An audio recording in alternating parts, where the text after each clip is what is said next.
Hello everyone, welcome to today's video. Today's video is going to be about how to fix Samsung phone not charging in 2026.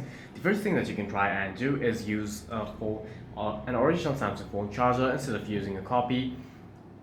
And then for the cable as well, you can try using the original cable. The other thing that you can do is clean the ports on the bottom of your device. Once you've cleaned the ports, try reconnecting the device to the charger.